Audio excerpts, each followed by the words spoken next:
So what's up, guys? This is you know, two beers and gear, probably like the pilot. And so I believe as a starter to this series, I should probably reference some of the gear that we'll be using as I try different pedals out and different tonal expectations, right? Probably the best way to say it, tonal expectations. So you're looking at a Marshall 90's version of a VS-100. So there's one valve in there, everything else is solid state, and I believe channel 2 is the one that runs off the valve, or it could be 1. I think it's channel 2 because when I silence everything and crank it, you hear the rattle. And so that could be very well the tube rattle. Channel 1 sounds great though. I mean, overdrive 1 sounds great. Then you have a clean channel, so you got clean, overdrive 1, overdrive 2. And so here's what they sound like. Here's overdrive 2, pretty decent amount of gain.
So incidentally, we're just running the amp with a effects loop that's not actually being operated, and EP booster. So just EP booster is really the only thing that's working here. No reverb. They'll throw some amp reverb in there. So this is the overdrive reverb shared between overdrive 1 and 2.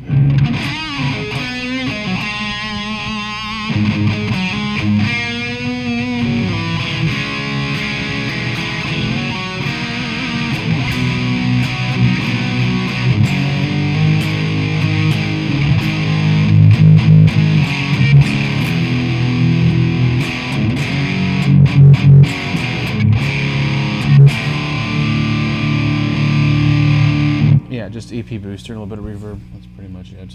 That's on-board reverb. So back in the 90s, if you couldn't afford a JCM 900, this is what you bought. This is the, I guess, the junk class amplifiers in the 90s. And man, they sound fabulous. I've played some MG shit at Guitar Center and other guitar places. And the modern junk class amplifiers, low class amplifiers from Marshall, they all blow. This is, you know, this was, I think it cost me almost like 600, 700 bucks when I bought this thing, so.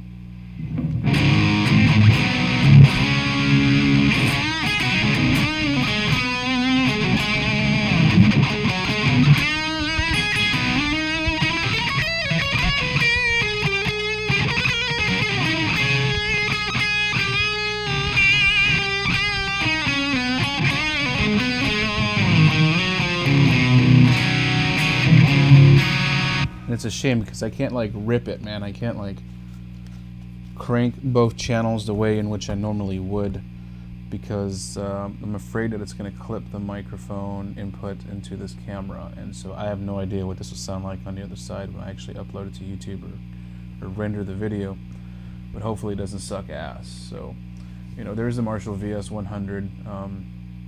It's basically plugged into a 112 Patriot Cannabis Rex enclosed in a isolation cab with 2 microphones, an SM57 and then a MXR, I believe it is, MXL, yeah, probably MXL, yeah, MXL R40 ribbon microphone, blended left and right pan to give you a little bit of a overall, you know, pretty bulbous sound.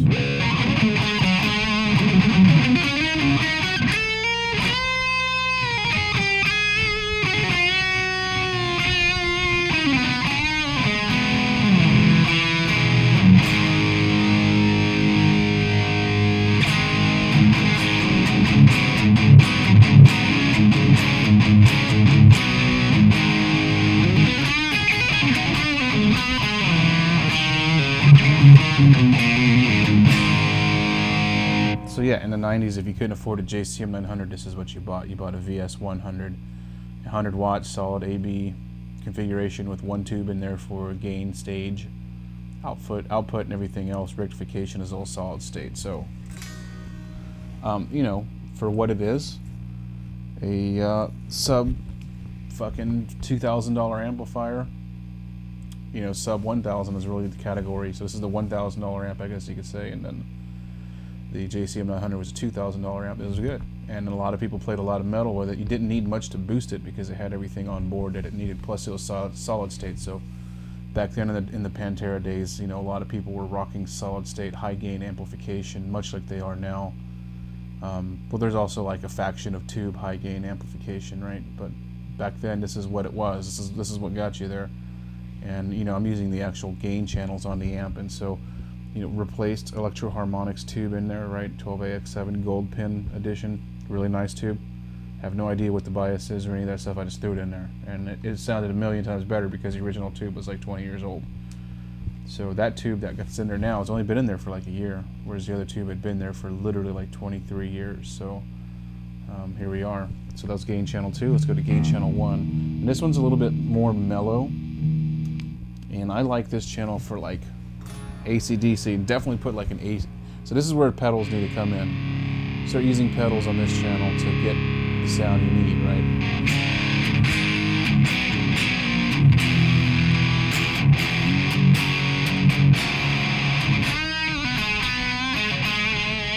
Gain about 11 o'clock.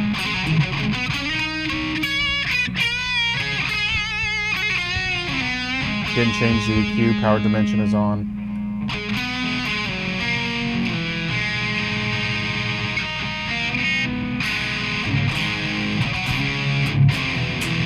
A lot of hard rock sounds can be derived from this channel alone.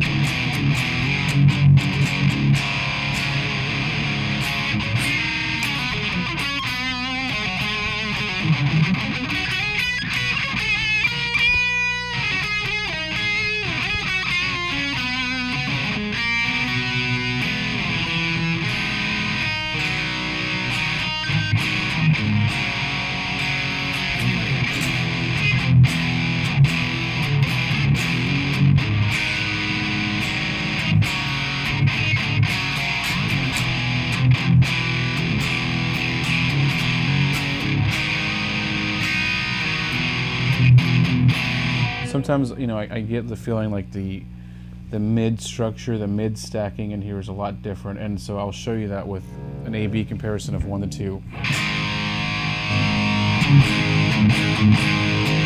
2, 1.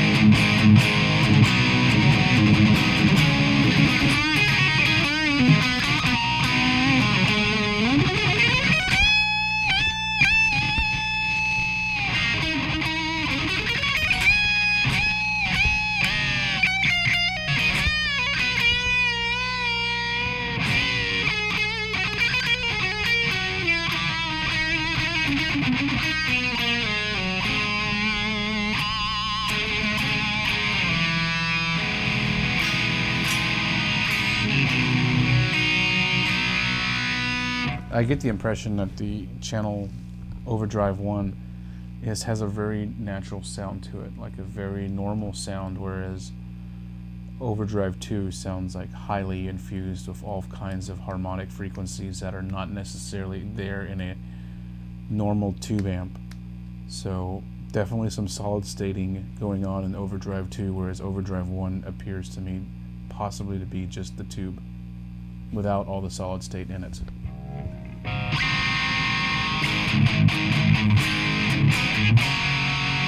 It's almost like a plexi sound.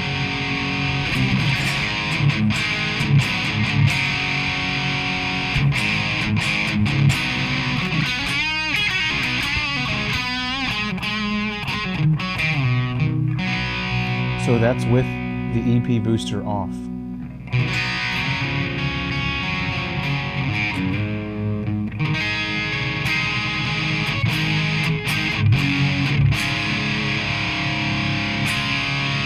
The EP booster is definitely like the pedal to have. You have to have an Xotic Effects EP booster if you're doing anything gain or clean tone wise on any amp, whether it's solid or tube. It gives you like a transparent drive, as well as kind of fixing the overall equalization. You know, gives you frequencies there that you don't have, right? So this is the without the EP booster on channel 1 or overdrive 1.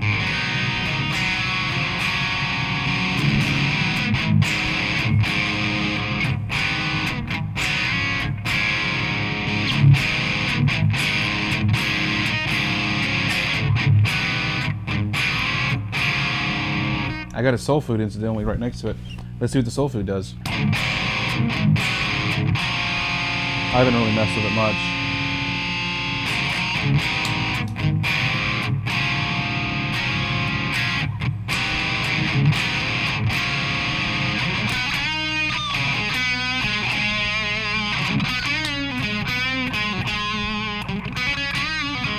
Without the soul food.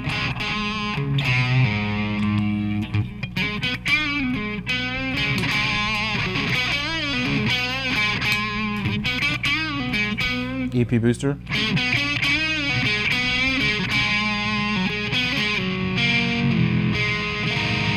Neck coil position.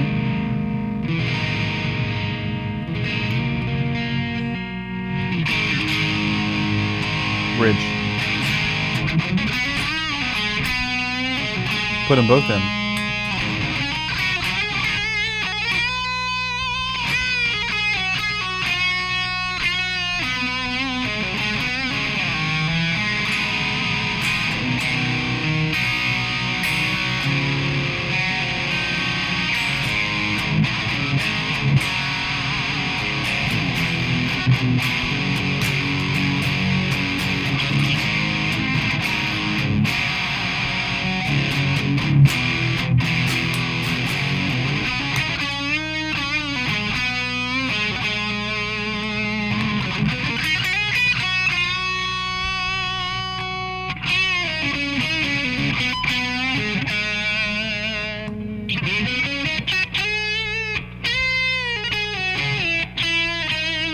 So there's a lot of fun to be had with Overdrive 1. It's just a different color than Overdrive 2. So if you have this amp, experiment with Overdrive 1. Turn the gain down, crank the volume up.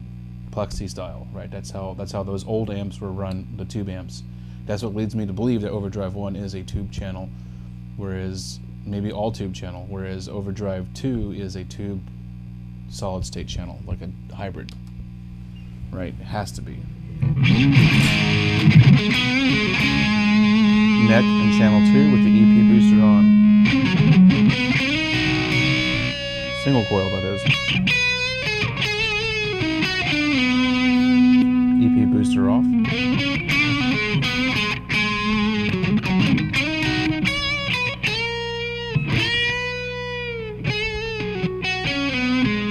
So EP booster adds a lot to the overall gain structure and harmonic richness of the tone, whether you're in a clean, crunchy, or full-on gainy sound. EP booster's off on the bridge. EP booster on. It even clips my speakers.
So yeah, you can play for hours in channel overdrive 1 and overdrive 2, and they sound fabulous. They both have their own shade of gain and structure and richness, but they're both very, very dynamic and useful for what your expectation for them should be. Because they have a shared EQ, I rarely mess with them between channel to channel, which is kind of a bummer. But this is what Marshall probably should have expanded on from 99 to 2000 to 2010, 2009, and to today. I believe that Marshall should have made class 5 type amps and then more of these amps, because now you've got bands out there really chasing hard a badass tube driven super overdrive sound, and it's almost like really hard and obtainable. And that's where class AB amplification, I believe, definitely makes a difference. Class AB amplification grants you the ability to layer massive amounts of gain without having to blow up the speakers or blow up your house. With a preamp stack with tubes in there, it definitely gives you the overall spectrum of rectification, I guess is the best way to put it. Like, it rectifies the signal to a point where it's full and rich and round and crisp and just, you know, like very thick gravy with the advent of the tubes in there. So that's just my opinion on that. I really enjoy this amp, and I've not really sought to buy the JVM series, the DSL series amps, even though I played the shit out of those amps. My valve state does everything I need it to do. Doesn't have all the bells and whistles that those amps do, but then again, I don't need anything on my amp other than like reverb and effects mix.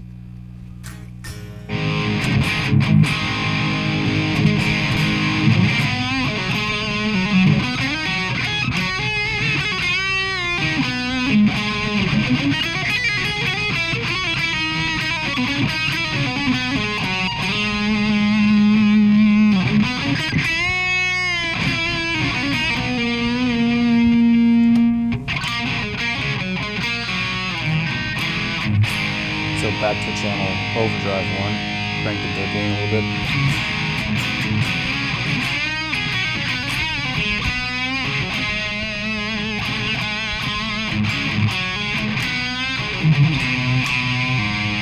EP off.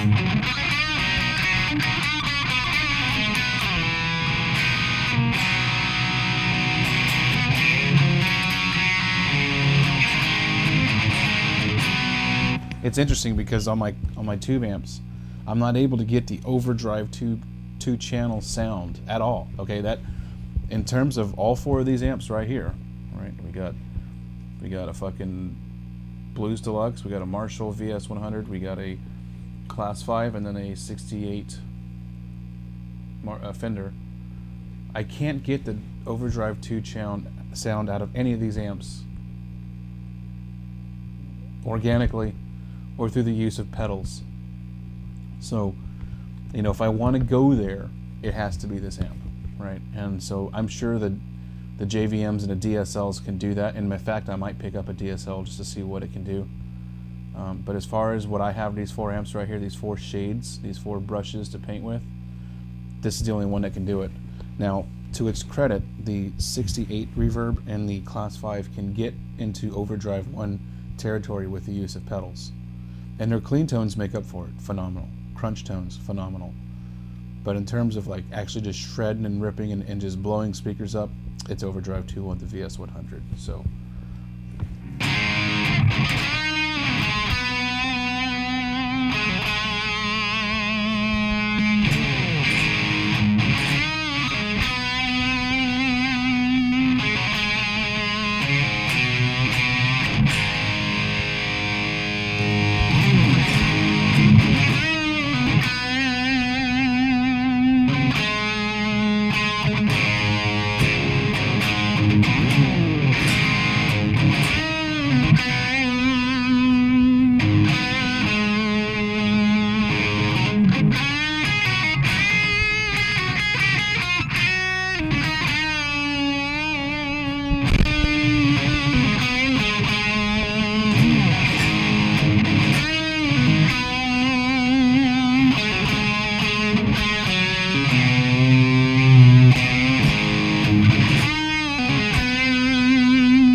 I usually use this amp only for channel overdrive 1 and 2. I rarely use it for clean. In fact, we'll go there now. Rarely use it for clean, dude. Seriously. I'm on this amp for the fucking gain channels. That's what I came here for. Right? So whenever I do gain-based pedal demos, you know, I'll probably use them on this. So this is the clean tone, channel 1, you know, clean channel. Tone shift off. So there's a tone shift on here. I think it's for the mids.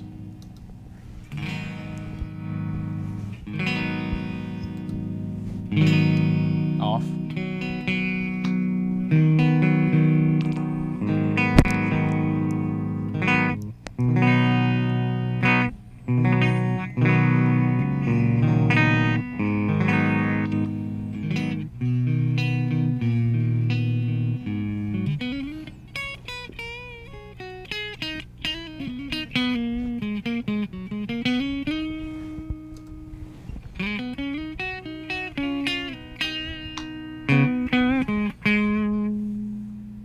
I've had the EP off, now it's on. Probably need to step back the EP instead of it being at, like, you know, 11, channel 11 or up to 11.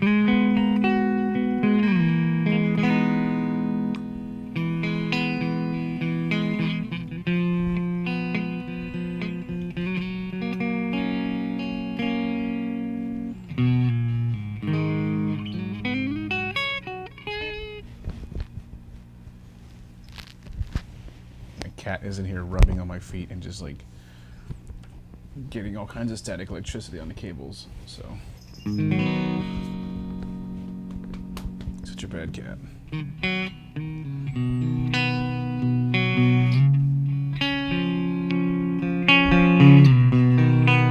Just going through the pickups. EP off.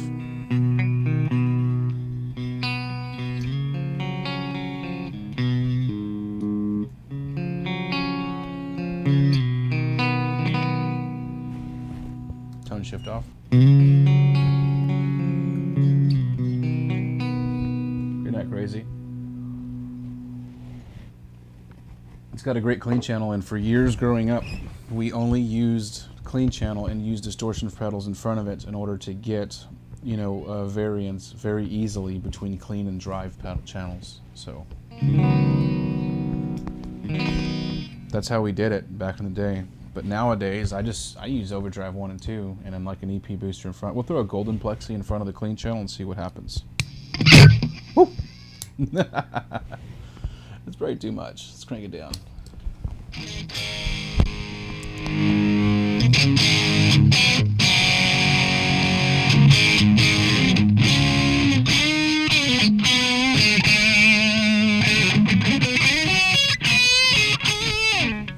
That's what I'm talking about, man. Pedals, gain pedals these days suck. And you can't get the overdrive 2 channel with a pedal on a clean channel. It's not going there, man. But you could probably get it on an overdrive 1 channel. So like an already driven channel. Let's go to...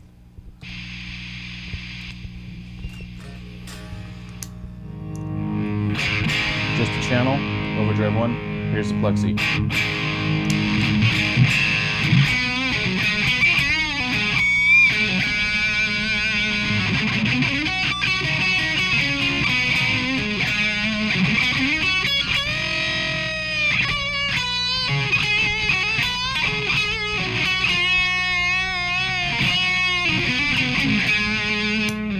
Yeah, I'm just not feeling it. You know, the whole gain in front of an amp pedal thing. These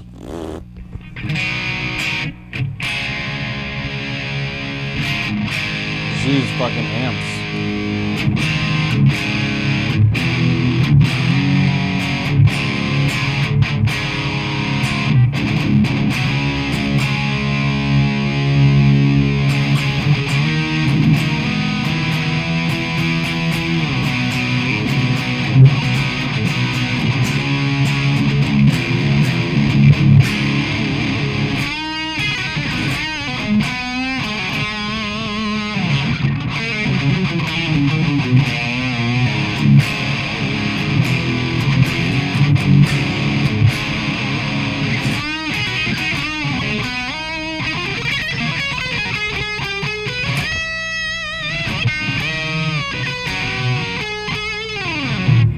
that's pretty much it for this amp, just showing you what this amp can do in a very standard configuration using just an EP booster pedal to kind of round the signal out, which I would imagine it would be the same as if you just use like an outboard EQ pedal. An outboard EQ pedal may be like a clean boost, right? That's what the EP booster basically stands for, and that's what it does to the overall signal. It warms it up, widens it up, and pushes it a little bit further. So it's definitely something you want to look into. If you're, incidentally, you know, these days, if the really high gain, you know, like Schecter fucking Hellwind amp is out of scope, out of price, you know, my advice to you is to go to eBay, look up VS-100, valve state, right? Marshall valve state 100. Look for the old ones, right, that are in good condition. Probably pick them up for about 100, 200 bucks. Get one of those. And use this, put an EP booster in front of it, go to town. That's pretty much all you need.